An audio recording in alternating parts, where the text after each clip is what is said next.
여러분 안녕하십니까? 포항 MBC 뉴스데스크입니다. 동해도 서해와 제주도처럼 선망 조업구역을 연안과 근해로 분리하자는 법안이 시행을 앞두고 있는데요.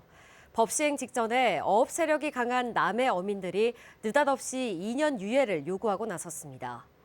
경북과 강원도 어민들은 강하게 반발하고 있습니다. 김기영 기자가 보도합니다. 죽은 청어가 포항 앞바다에 둥둥 떠 있습니다. 남해 어선들이 너무 많이 잡아 배에 못 싣고 버리고 간 겁니다. 선단을 이루어 그물을 둘러쳐 잡아 올리는 방식이다 보니 그물 훼손 피해도 심합니다. 우리 지역의 선망들만 해도 작은데 남해 배들이 7선단이 늘어가 잡아보니까 가을 고기가 없습니다. 정말 살기가 힘들 정도로. 울릉도 독도까지 조업하는 남해 근해 배들이 동해 연안에는 못 들어오도록 조업구역을 분리하는 내용의 수산업법 시행령 일부 개정령안이 지난해 12월 15일 입법 예고가 완료돼 확정을 앞두고 있습니다. 육지를 기준으로 3해리, 즉 5.5km 안으로는 연안 선망이, 밖으로는 근해 선망이 조업하자는 것. 서해와 제주는 이미 2014년부터 시행되고 있습니다.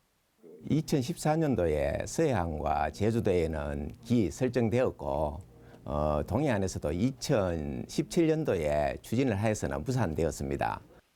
이런 와중에 느닷없이 남해안 어민들이 경남 지역 국회의원을 통해 2년 유예를 압박하고 있습니다. 어민 선배들이 20년 동안 이게 지금 하던 거를 이번에 입법예고가 처음 됐습니다. 이게. 그래서 20년 동안 유예기간을 줬는데 저희들은 유예기간을 줄 수 없다. 이렇게.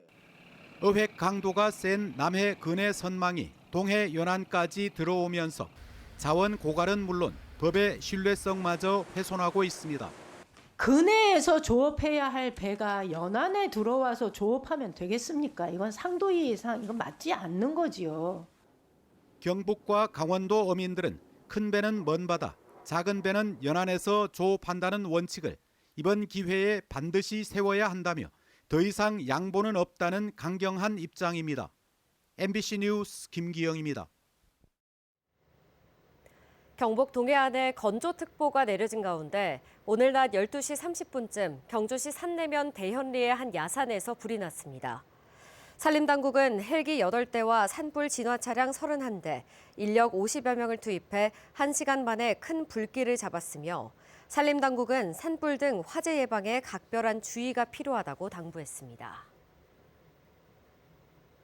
울릉군에도 LPG 시대가 열리면서 주민들의 에너지 비용 부담이 줄어들 것으로 기대됩니다. 울릉군은 울릉군 LPG 배관망 구축 사업의 핵심 시설인 대형 저장 탱크에 첫 가스 충전을 완료하고 본격적인 LPG 공급을 위한 준비를 마쳤습니다. 그동안 울릉도 주민들은 개별 LPG 용기를 배달받아 사용해왔지만 기상 악화 시 공급이 중단될 우려가 크고 육지보다 비싼 연료비를 부담해야 하는 불편을 겪어왔습니다. 이철우 경상북도지사가 지지부진한 대구 경북 신공항의 조기 착공을 위해 대구시와 1조 원씩 2조 원을 은행 대출로 마련하자고 제안했습니다. 대구시는 사실상 불가능하다며 이 지사의 제안을 거부했는데요. 이 지사가 지방선거를 의식해 무리수를 두는 거 아니냐는 비판이 나오고 있습니다. 윤태호 기자가 취재했습니다. 이철우 경상북도 지사는 지난해 말 민선 8기 재정평가 브리핑을 하면서 다소 격앙된 목소리로 대구 경북 신공항을 언급합니다. 내가 진짜 대구시를 욕하기 싫어서 그렇지 몇 번 제안했어요. 그래 하지 말고 우리가 책임 없지만 우리가 내가 의회 받아서 우리가 1년에 1조씩 빌려줄게. 3.5%짜리. 내가 너무 회장한테 다 약속을 받았어요. 대구시와 경상북도가 1조 원씩 모두 2조 원을 지방채 발행 방식으로 은행 대출을 받아 설계와 토지 보상부터 시작하자는 겁니다. 이른바 공동금융 차입 방식인데 시와 도의 금고인 농협을 통하면 증권 발행 없이 공문만으로도 차입이 가능하다는 겁니다. 이 지사는 두 차례나 더 공식 브리핑을 통해 대구시를 압박했습니다. 이에 대해 대구시는 군공항 이전은 사업 시행자인 대구시가 예산을 집행하도록 돼 있다며 경북이 독자적으로 하거나 경북으로부터 사업비를 받는 것 모두 불가능하다고 밝혔습니다. 법이 개정이 돼야 될 부분도 있고 기존의 기부대 양여 합의각서를 다시 수정을 해야 됩니다. 무엇보다 1조 원에 달하는 지방채를 발행하려면 전체 재원 조달 계획이 선행돼야 하고 행정안전부의 타당성 조사와 심사를 거쳐야 하는데 현실성이 매우 떨어진다는 겁니다. 이 지사의 제안에 당혹스럽다는 반응인 걸로 알려졌지만 대립하는 모양새의 부담을 느껴 강하게 반발하는 모습은 자제하고 있습니다. 정치권 일각에서는 3선 도전을 준비 중인 이 지사가 신공항이 쟁점화될 것에 대비해 무리수를 뒀다는 지적이 나옵니다. 세입이 없는 상태에서 예산이 편성되지 않는 것을 마련하기 위해서 돈을 빌려 쓰겠다 하면 가능하지 않는 이야기야. 하여튼 국가재정법에 의해서. 도지사 출마를 준비 중인 후보들 사이에서도 무리하고 위험한 발상이란 비판이 나오고 있어 지방선거를 앞두고 논쟁거리가 될 전망입니다. MBC 뉴스 윤태호입니다. 포스텍 김경환 교수팀이 스웨덴 스톡홀름대 연구진과 공동 연구를 통해 영하 45도에서 얼지 않은 물의 움직임 변화를 최초로 확인했습니다. 연구팀은 이번 성과가 극저온 냉각 기술, 항공우주, 생체 조직 보존 등 다양한 분야에서 활용될 수 있을 것으로 기대한다고 밝혔습니다. 이번 성과는 물리학 분야 국제학술지인 네이처 피직스 온라인판에 최근 실렸습니다. 경주시는 공공심야약국 2곳을 추가 지정해 기존 2곳에서 모두 4곳으로 확대했습니다. 이번에 새로 지정된 공공심야약국은 삼광약국과 한솔약국으로 2곳 모두 오후 8시부터 11시까지 운영됩니다. 한편 내주변 공공심야약국의 위치와 실시간 운영 정보는 휴일 지킴이 약국 누리집에서 확인할 수 있습니다.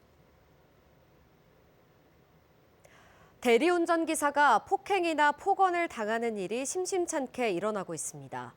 지난해 대구에서는 한 대리운전 기사가 승객으로부터 폭행을 당했고 최근 대전에서는 만취 승객이 대리운전 기사를 차에 매달아 운전하다 숨지게 한 사건이 있었는데요. 이들을 보호할 제도는 없을까요? 변예주 기자가 취재했습니다. 60대 대리운전기사 이모 씨는 지난해 3월 밤 술에 취한 50대 승객을 태우고 경산에서 대구 달서구까지 40분을 달렸습니다. 목적지까지 도착하자 돌아온 대답은 수고했단 인사 대신 욕이었습니다. 아빠 나가서 자고 대리비 돌아가니까 그때부터 욕을 하기 시작하는 거야. 대리비 27,000원이 비싸단 이유였습니다.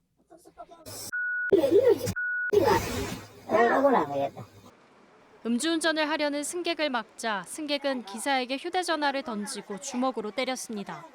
이 승객은 출동한 경찰관도 폭행해 특수폭행과 공무집행 방해 혐의로 징역 6개월의 집행유예를 선고받았습니다. 대전에서는 대리기사를 운전석 밖으로 밀친 만취 승객이 차에 기사를 매달고 1.5km를 내달렸고 기사는 끝내 숨졌습니다. 이렇게 대리기사들은 폭언과 폭행에 무방비로 노출돼 있지만 어디에도 하소연할 수 없습니다. 특수고용 노동자인 대리운전 기사들은 산업안전보건법의 보호를 받지 못합니다. 위험에 처했을 때 하던 일을 멈출 수 있는 작업 중지권을 쓸 수 없는 겁니다. 여러 플랫폼에서 이른바 콜을 받아 일하는 대리기사들은 노동자가 사업장 한 곳에 소속돼야 한다는 산업안전보건법의 전속성 규정에서 벗어나기 때문입니다. 업체는 대리운전기사 보호에 소극적입니다. 만취 승객이 민원을 제기하기라도 하면 대리운전기사가 되려 징계를 받기도 합니다. 콜센터에 의무는 없습니다.